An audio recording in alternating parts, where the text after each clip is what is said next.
Assalamualaikum warahmatullahi wabarakatuh. Perkenalkan, nama saya Dwi Jaya Puspita dari S1 Pendidikan Teknik Informatika Offering A Universitas Sigri Malang.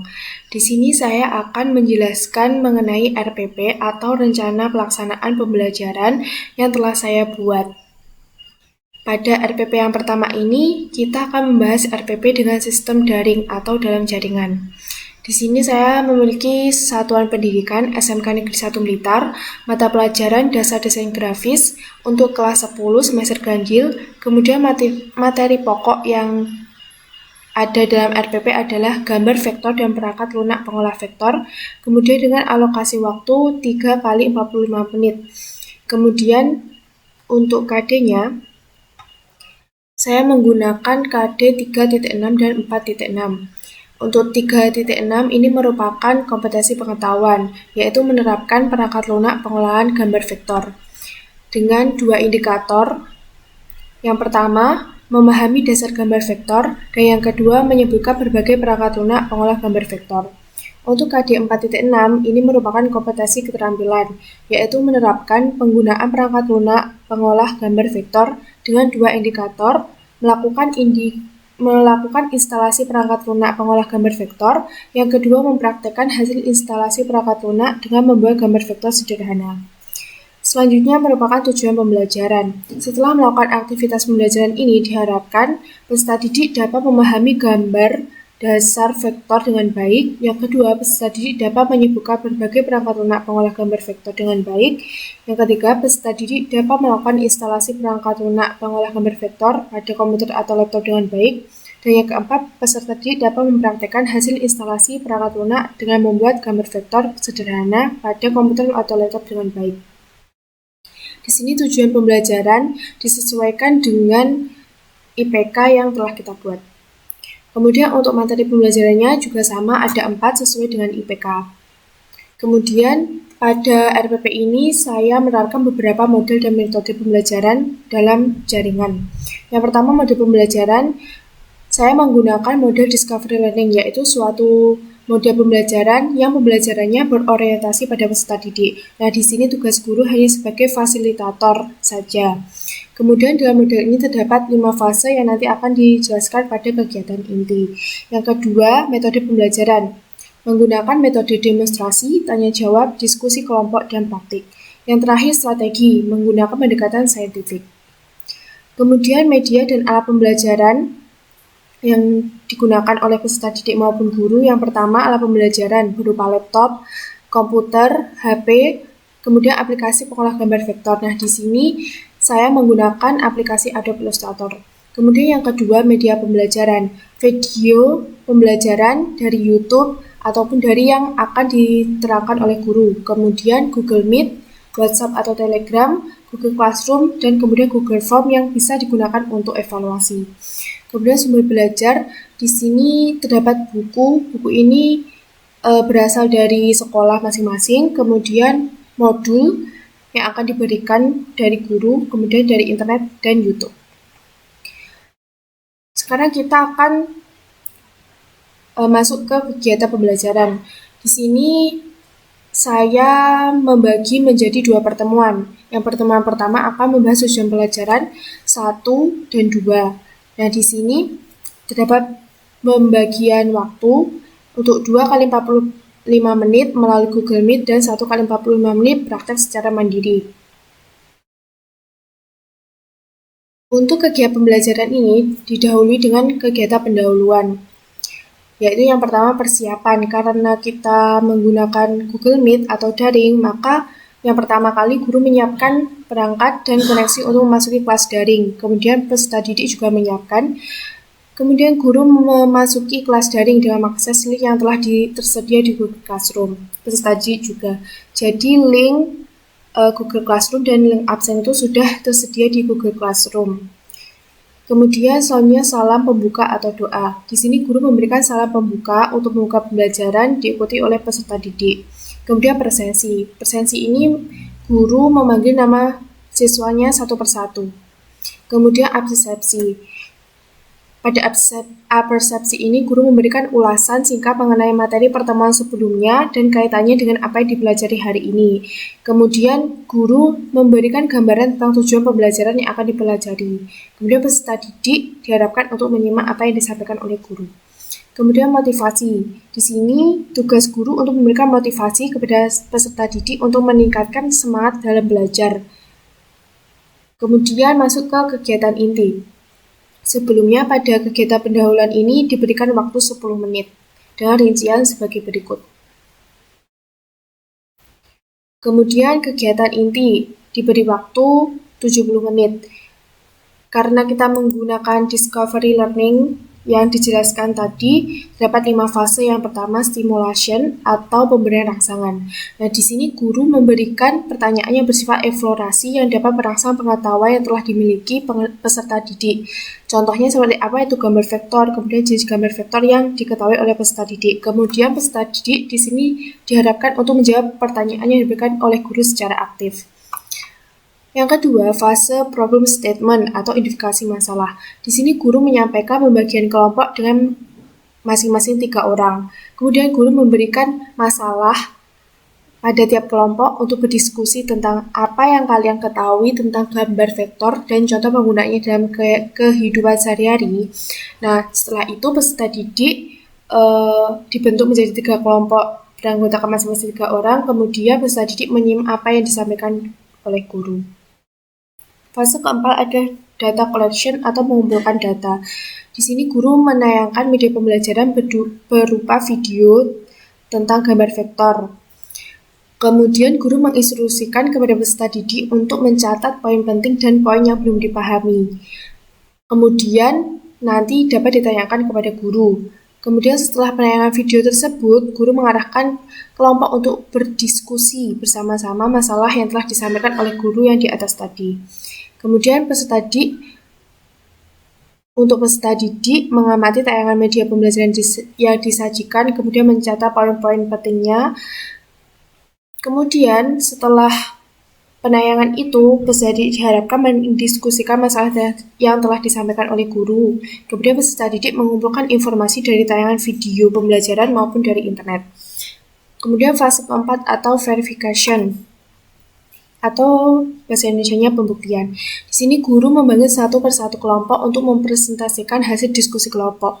Guru memfasilitasi kelompok lain untuk memberikan tanggapan atau kritik masukan kepada presenter atau kelompok yang sedang mempresentasikan hasil diskusinya. Nah, di sini masing-masing kelompok mempresentasikan di depan kelas hasil diskusi kelompok dan kelompok lain memberikan tanggapan, kritik, atau masukan.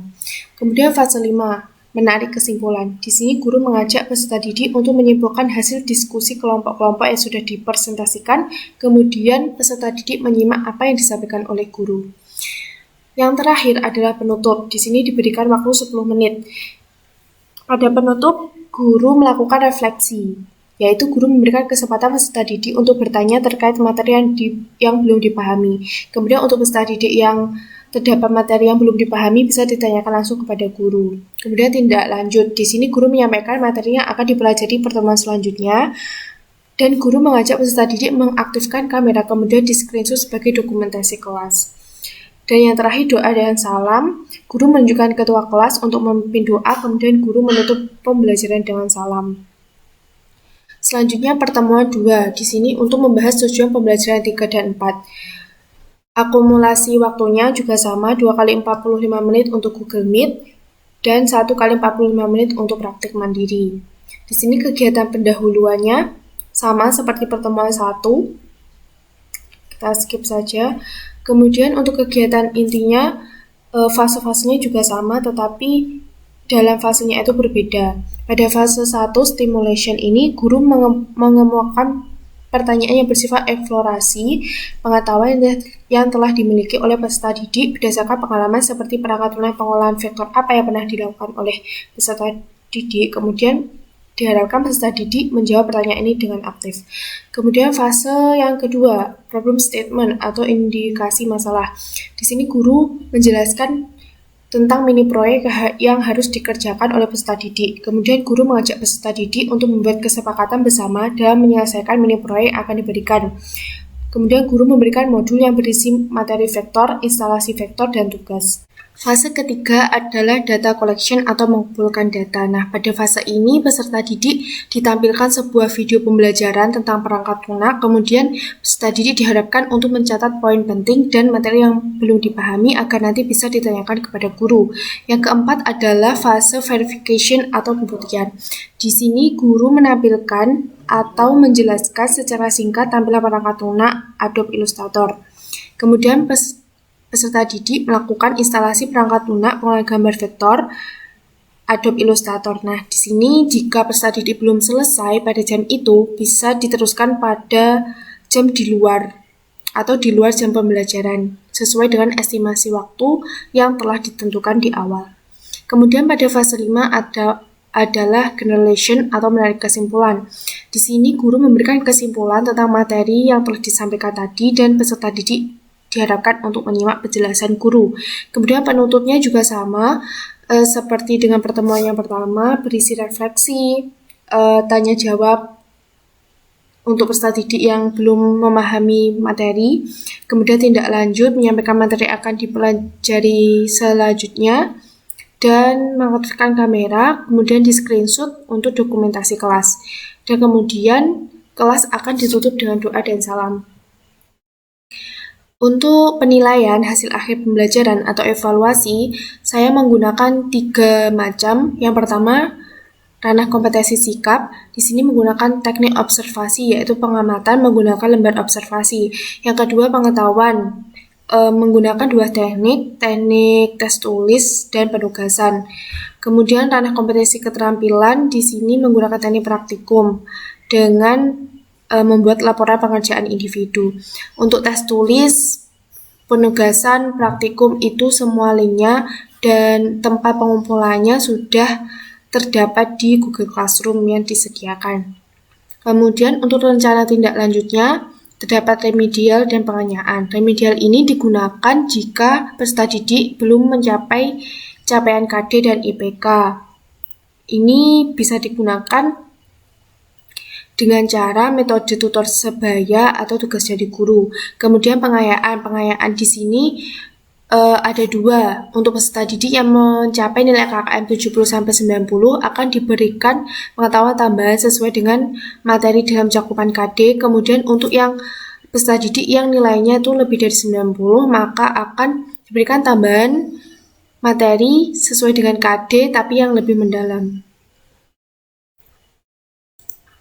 Setelah itu, untuk RPP yang kedua, di sini saya menggunakan KD 3.11 dan 4.11, yaitu 3.11 kompetisi pengetahuan, mengevaluasi pembuatan desain berbasis gambar bitmap dengan 2 IPK. Yang pertama, memahami pembuatan desain berbasis gambar bitmap, kemudian menilai pembuatan desain berbasis gambar bitmap. Untuk KD kompetensi keterampilan, yaitu 4.11, mempraktekkan pembuatan desain berbasis gambar bitmap dengan IPK, menciptakan desain berbasis gambar bitmap, memodifikasi desain berbasis gambar bitmap. Untuk tujuan pembelajarannya harus disesuaikan dengan jumlah IPK-nya, ada 4, dan tujuan pembelajarannya juga ada 4, kemudian materi pembelajarannya juga ada 4 disesuaikan dengan IPK. Kemudian pada RPP ini saya menggunakan mode pembelajaran luring atau luar jaringan, yaitu sistem pembelajaran di sekolah atau luring. Di sini saya menggunakan mode pembelajaran project based learning, di mana pembelajaran ini dilakukan dengan cara membuat suatu project yang dikerjakan oleh peserta didik. Kemudian metode pembelajarannya menggunakan observasi, diskusi, tanya jawab dengan strategi menggunakan pendekatan saintifik. Kemudian media dan alat pembelajaran, karena ini offline jadi berbeda dengan online tadi. Alat pembelajaran yang digunakan pada offline ini yaitu laptop atau komputer, LCD proyektor di sini untuk menayangkan video pembelajaran.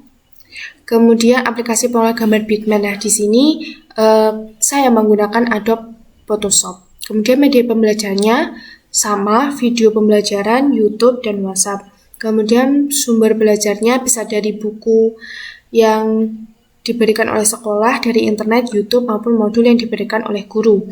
Nah, untuk RPP ini juga dibagi menjadi 2 pertemuan. Untuk pertemuan yang pertama, membahas tujuan pembelajaran 1, 3, 4 dengan estimasi waktu 3 kali 45 menit. Untuk kegiatan pendahuluannya berbeda dengan RPP yang tadi. Yang pertama, salam pembuka. Guru memberikan salam untuk membuka pembelajaran dan menunjuk ketua kelas untuk memimpin doa. Sebelumnya kegiatan pendahuluan itu diberi waktu 15 menit. Kemudian setelah salam pembuka dan doa ada presensi. Presensi ini guru memanggil nama siswa satu persatu dan siswa menjawab hadir. Kemudian persepsi dan motivasi. Di sini guru memberikan ulasan singkat mengenai materi pertemuan sebelumnya, memberikan gambaran tentang tujuan, kemudian juga memberikan motivasi kepada siswa. Kemudian masuk ke kegiatan inti. Kegiatan inti ini sesuai dengan model yang kita gunakan, yaitu project based learning. Ada 5 fase juga, tapi fasenya berbeda dengan RPP yang satunya tadi. Pada fase pertama, yaitu penentuan pertanyaan mendasar. Di sini guru meminta peserta didik untuk memperhatikan video yang ditampilkan di proyektor tentang pembuatan desain berbasis gambar bitmap. Kemudian peserta didik menyimak video tersebut. Pada semua video pembelajaran atau media pembelajaran lain yang ditayangkan pada RPP ini akan dikirim melalui WA kepada peserta didik ataupun akan dikirim di Google Classroom yang telah tersedia. Jadi nanti peserta didik bisa melihat atau membaca ulang video pembelajaran yang ditayangkan oleh guru. Kemudian fase 2 menyusun perencanaan proyek. Di sini guru menjelaskan dari masing-masing pertanyaan dari peserta didik agar peserta didik memahaminya. Kemudian guru mempraktekkan pembuatan desain berbasis gambar bitmap di depan peserta didik. Nah, di sini peserta didik boleh bertanya tentang materi yang belum dipahami dari video pembelajaran tadi. Kemudian peserta didik memperhatikan guru dan mencoba mempraktekkan apa yang telah diterangkan oleh guru. Kemudian fase ketiga menyusun jadwal. Di sini guru memaparkan penjelasan tentang pembuatan desain berbasis gambar bitmap kepada peserta didik, lalu guru membuat jadwal pengerjaan proyek dan waktu mengetes peserta didik dalam pembuatan desain berbasis gambar bitmap. Atau di sini nanti mengetesnya pada pertemuan yang kedua. Kemudian pada fase 4 memantau siswa dan kemajuan proyek. Di sini guru memantau peserta didik dalam mempraktekkan pembuatan desain.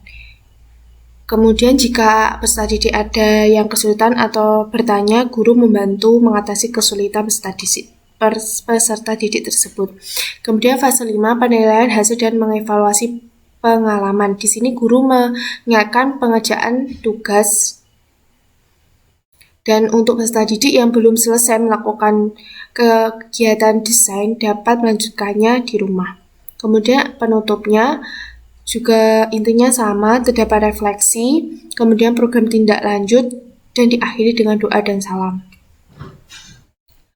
Untuk pertemuan kedua, yaitu tujuan pembelajaran 3, 4, dan 2 untuk estimasi waktu 3 kali 45 menit. Di sini tahap pendahuluannya juga sama seperti pertemuan pertama.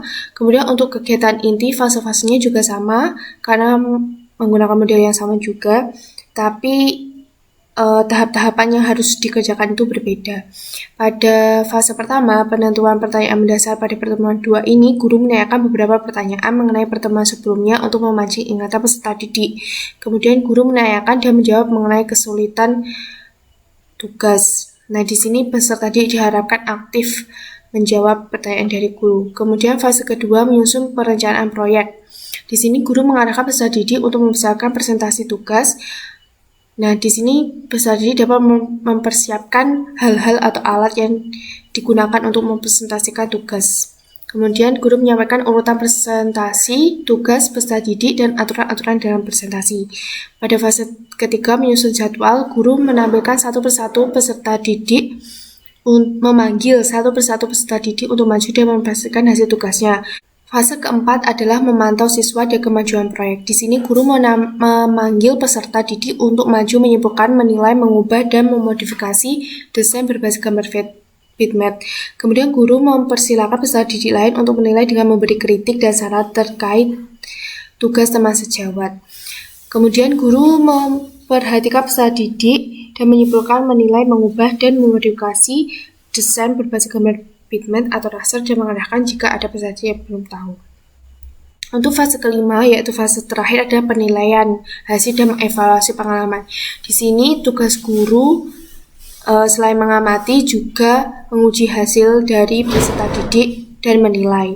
Kemudian juga mengevaluasi hasil. Kemudian yang terakhir penutup, estimasi waktunya 10 menit. Intinya juga sama dengan pertemuan yang pertama tadi. Kemudian untuk penilaian pada RPP ini, saya menggunakan 3 ranah kompetensi.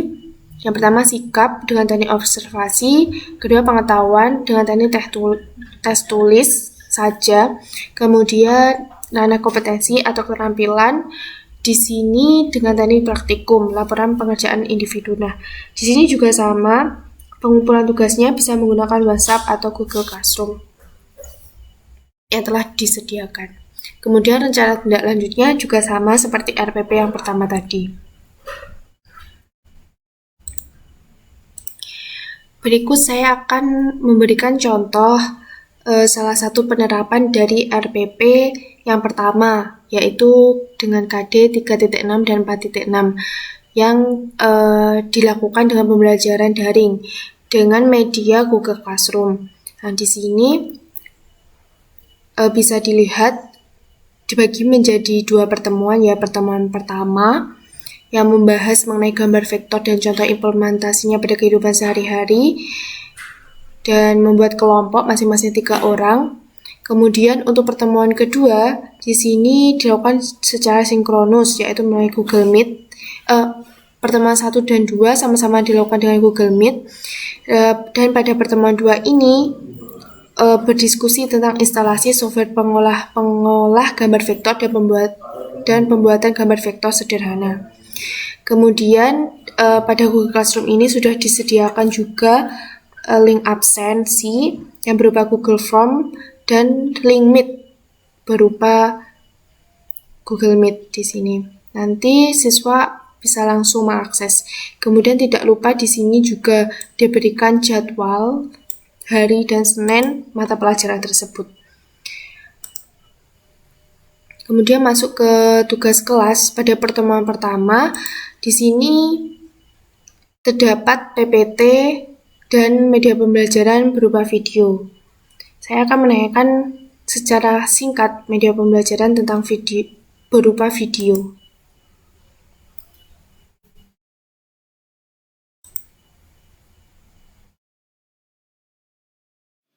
Halo sahabat multimedia, hari ini kita akan membahas materi yang sangat menarik yaitu tentang gambar vektor. Sebelumnya, sahabat bisa menyiapkan catatan atau buku tulis untuk mencatat poin penting dalam video. Dan untuk poin yang tidak dimengerti, bisa dicatat kemudian ditanyakan kepada guru. Saya membuat media pembelajaran ini dengan menggunakan aplikasi Animaker yang bisa diakses melalui website.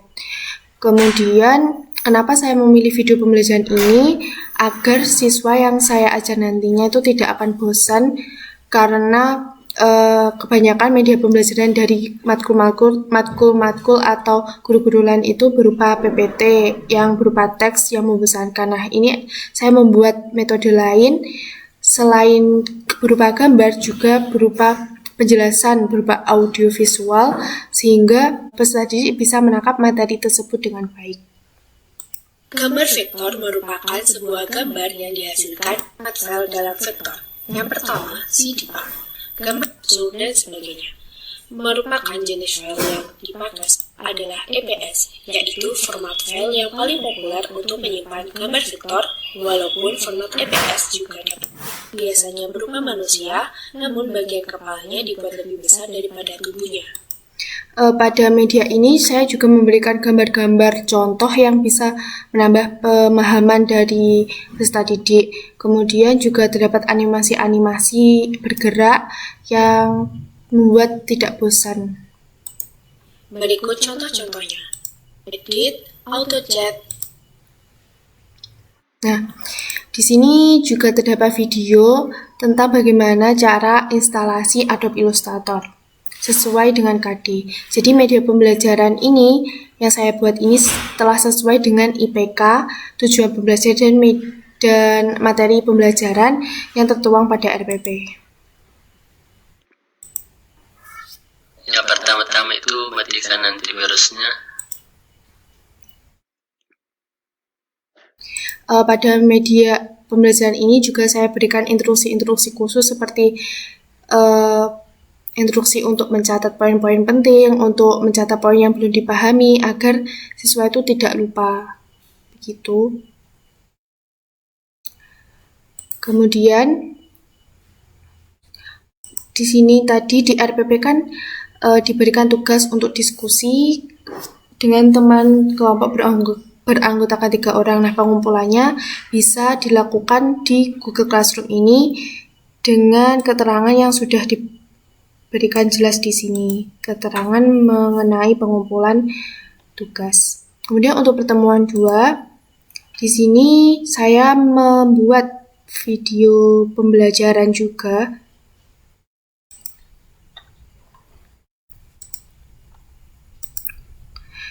Dengan menggunakan metode yang sama juga, saya menggunakan Halo Animator. sahabat multimedia, hari ini vektor. Yang pertama, CDR.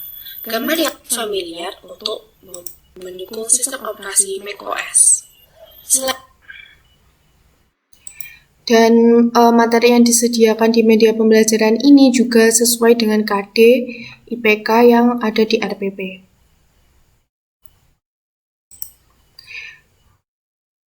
Kemudian saya tadi juga menjelaskan adanya modul. Di sini juga disediakan modul di Google Classroom. Nah, modul ini juga sesuai dengan KD dan IPK yang ada. Seperti ini. Kemudian pada pertemuan 2 ini juga diberikan pengumpulan tugas gambar vektor sederhana, bisa dikumpulkan di sini. Google Classroom juga. Kemudian yang terakhir ada soal evaluasi yang berupa tes tulis.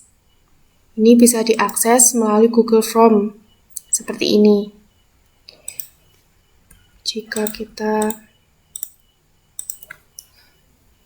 Nah, ini pertanyaannya.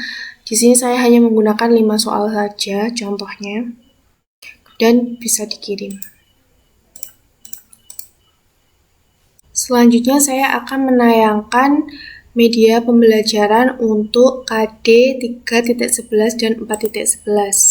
Halo sahabat multimedia, pada pembelajaran hari ini kita akan membahas tentang pembuatan desain berbasis bitmap. Sebelumnya, yuk kita pelajari beberapa materi tentang gambar bitmap. Gambar bitmap merupakan kumpulan bit yang membentuk halus dalam proses yang mendesain bitmap. Di sini juga terdapat contoh dari pembuatan vektor. Maksud saya contoh dari pengolahan gambar bitmap melalui Adobe Photoshop. Grafik. Setelah ALT lalu scroll. Pada video tadi dijelaskan tentang bagaimana cara membuat display hasil karyamu. Selamat mencoba.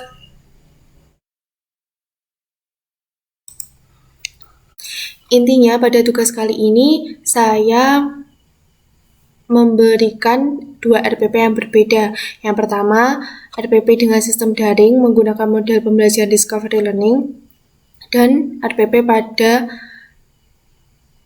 sistem luring menggunakan model pembelajaran Project Based Learning.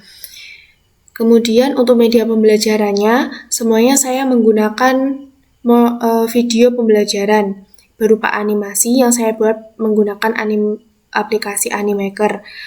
Kenapa saya menggunakan atau membuat video pembelajaran?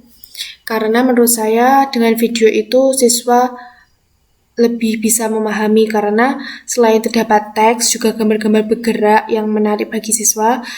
juga terdapat dubbing, yaitu penjelasan mengenai suara. Karena terdapat berbagai jenis siswa yang kadang bisa menerima dalam bentuk tulisan atau dalam bentuk suara. Nah, di sini saya menggabungkannya jadi satu yang memungkinkan siswa lebih mudah untuk memahami materi yang ingin saya sampaikan. Kemudian tak lupa video pembelajaran ini isinya juga sesuai dengan KD dan IPK yang telah saya buat di RPP. Kemudian untuk video, modul, absensi, kemudian evaluasi, link Google Meet itu semua sudah tersedia di dalam Google Classroom untuk memudahkan siswa mengakses dan untuk memudahkan siswa untuk mempelajari kembali video pembelajaran atau materi yang telah disampaikan pada pertemuan itu. Kemudian Google Classroom ini juga bisa digunakan untuk media pengiriman tugas atau media diskusi juga bisa. Kalau ada yang ingin ditanyakan kepada guru dan belum sempat ditanyakan pada saat Meet atau pada saat pertemuan tatap muka, seperti itu. Sekian dari saya, ada kurang lebihnya saya mohon maaf yang sebesar-besarnya. Wassalamualaikum warahmatullahi wabarakatuh.